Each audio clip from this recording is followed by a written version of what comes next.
அண்மை செய்தியை பார்த்துக் கொண்டிருக்கிறோம். தமிழ்நாட்டின் மா விவசாயிகளுக்கும் மத்திய மாநில அரசுகள் இழப்பீட்டை அறிவிக்க வேண்டும் என்று அதிமுக பொதுச் செயலாளர் எடப்பாடி பழனிசாமி வலியுறுத்தியிருக்கிறார். தமிழ்நாட்டின் மா விவசாயிகளுக்கும் மத்திய மாநில அரசுகள் இழப்பீட்டை அறிவிக்க வேண்டும் என்று எடப்பாடி பழனிசாமி வலியுறுத்தியிருக்கிறார். இது தொடர்பான கூடுதல் விவரங்களோடு இணைகிறார் எமது செய்தியாளர் ராஜகுமரன். வணக்கம் ராஜகுமரன், உங்களிடம் இருக்கும் தகவல்களை பகிர்ந்து கொள்ளுங்கள்.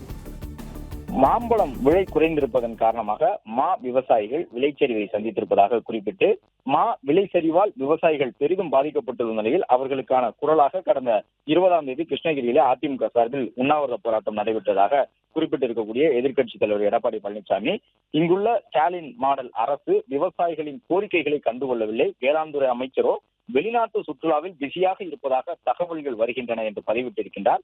மத்தியில் கூட்டணியாக 39 எம்பிக்களை வைத்திருந்தும் மா விவசாயிகளுக்காக குரல் கொடுத்ததா திமுக? இல்லை. விவசாயிகள் மீது குண்டர் சட்டம் போட்ட அரசுதானே இந்த அரசு என்று கேள்வி எழுப்பியிருக்கக்கூடிய அவர் இவர்களிடம் விவசாயிகள் நலன் பற்றி எப்படி எதிர்பார்க்க முடியும் என்றும் குறிப்பிட்டிருக்கின்றார். இந்த நிலையில் கர்நாடக மாநிலம் மா விவசாயிகளுக்காக பிடிபிஎஸ் என்கின்ற திட்டத்தின்படி இழப்பீட்டினை மத்திய அரசு மூலமாக அறிவித்திருக்கின்றது.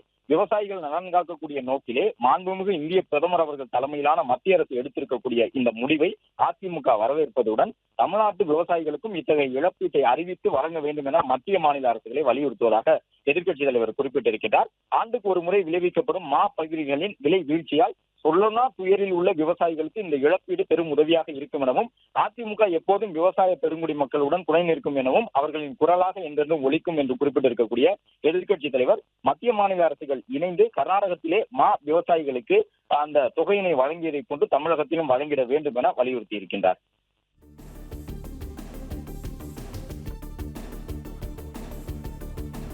நன்றி ராஜகுமரன், உங்கள் தகவல்களுக்கு. பிளே ஸ்டோர் மற்றும் ஆப் ஸ்டோரில் இருந்து பாலிமர் செயலியை QR கோடு மூலம் பதிவிறக்கம் செய்யுங்கள். செய்திகளை உடனுக்குடன் பெறுங்கள்.